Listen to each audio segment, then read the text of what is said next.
I think when you make it bigger than the actual craft, when you attach it to a personal goal, like when you make it about your community, I think that can help you find your purpose in life.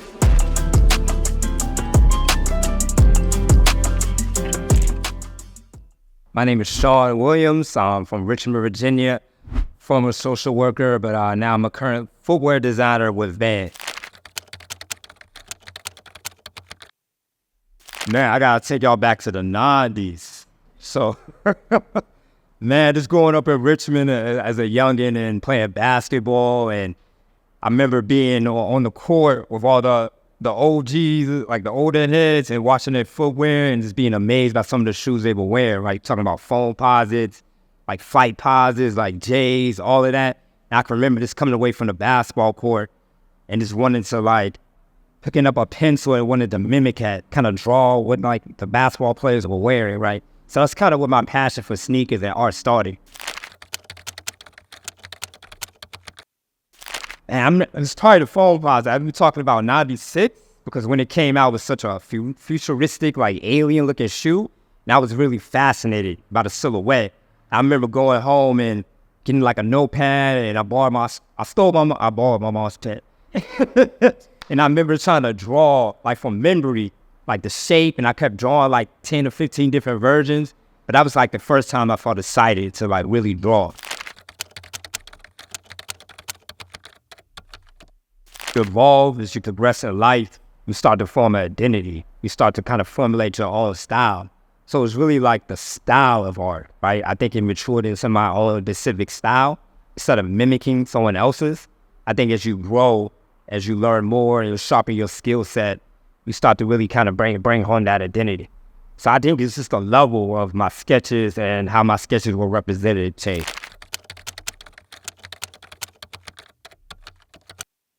Yeah, I mean, highs and lows of life, that's normal. Everybody goes through it, right? I think it takes you into a different space. It really puts you in a bubble, right?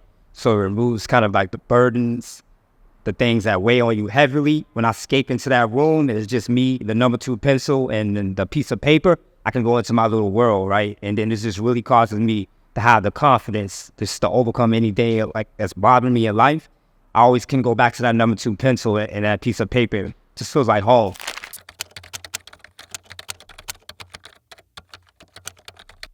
Yeah, I mean, just really going out there in the community. I remember just growing up in Richmond, seeing like the graffiti, like the street art.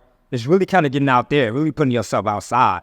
Even looking at wildlife, like animals, looking at the colors, things of that nature, like unorthodox inspiration. I think when you start to really put yourself outside, it's really a balance, right? Sometimes it's locked in, indoors, sometimes it's outside. You can get inspiration from anywhere. So I just thinking, looking at inspiration from the most unexpected places. I think that really keeps the creativity going. I think there's always a conscious of how your craft, your art is received, or the reception to it, right? Because I'm such an untraditional designer and I'm in a traditional design space.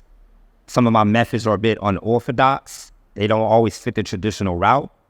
So it's always curiosity. I wouldn't say so much fear, but there's also curiosity of how that's embraced. How do people interpret that? Is that something that's encouraged or discouraged?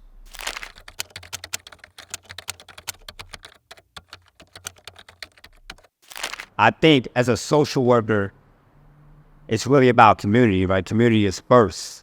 And then it translates to basically how I move in the office, right?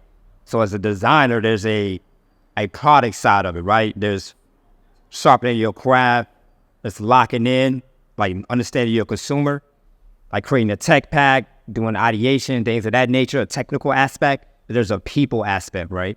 So for me, the mind of a social worker is we just don't worry about one house on the block. You worry about the entire block. We embrace the entire block. So sometimes it's really as a designer stepping outside of your department, embracing the entire office, building relationships, and watching other people build on the relationships you build, right? To spread love. So I think it's more of a personal aspect. I'm really setting aside time for yourself, right? Not giving too much of yourself to everybody, really having that balance. I kind of had to learn that the hard way, really taking your happiness as a person, like seriously, as a priority. right? Just having that right balance in life, like not to when to give, when not to give too much.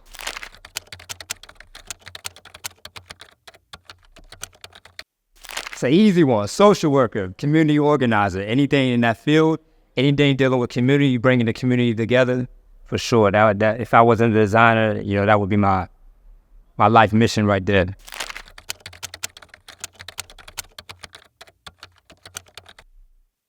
I have to follow, the leader, Dr. Dwayne Edwards, right? The reason why I'm a designer today, the Penso fam, shout out.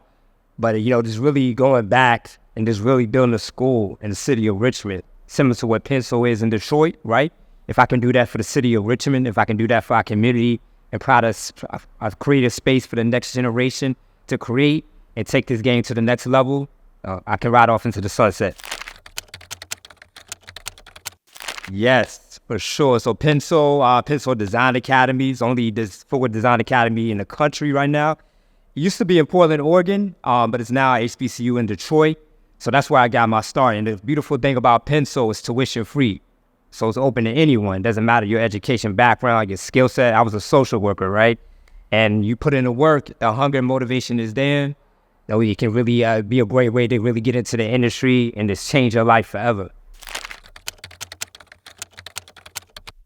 I'll say a huge influence, like growing up, a role model for me was my mom, for sure. Just watching her as a single parent, battling the challenges of parenting at a young age, the highs and lows, but also at the same time really pushing me to go outside, discover my art, buying me colored pencils, like paper, things of that nature.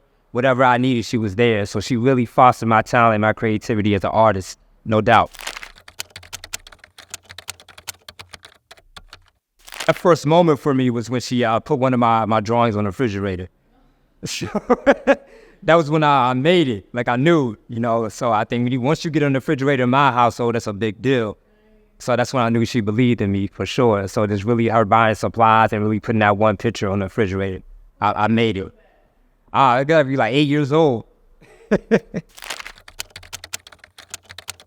My mentors, I would have to shout out Anna Smith. She was like the education director at Penso. So she was one of the first people that answered my emails when I sent the email.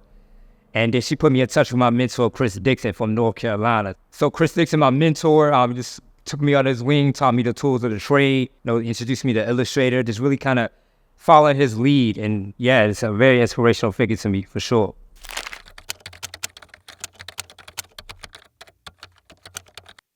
During COVID. So I think when they shut the country down, when he had all of this downtime, I had took a 10-year break from drawing. And then I think this is the case for a lot of people. When you had so much downtime, you to rediscover passions that you might have been too busy to pursue.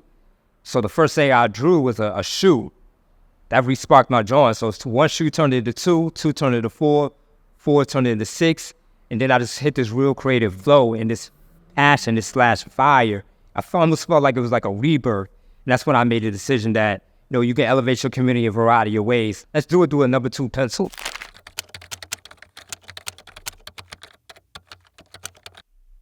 Power that we have right now, you talk about social media, LinkedIn, it's a variety of platforms, right? So everybody's accessible. And I would say just reach out, right? Whether it's like a direct message, it's a message on LinkedIn, but reach out. You'd be surprised who reaches back. And just cultivate that community, right? And stay in touch with people. Right, you just want to be the person that you hear from me. If I need something, you hear from me. If I don't need something, right?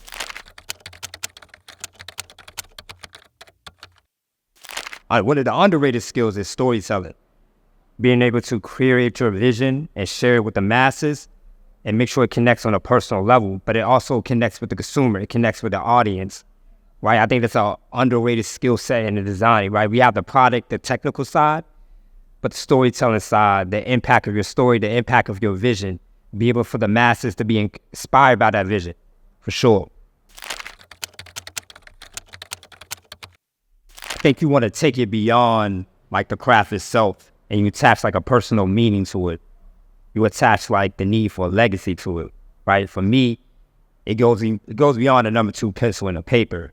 It's like what I could potentially create on paper, but what can I create for our community? Like what legacy can come from a number 2 pencil?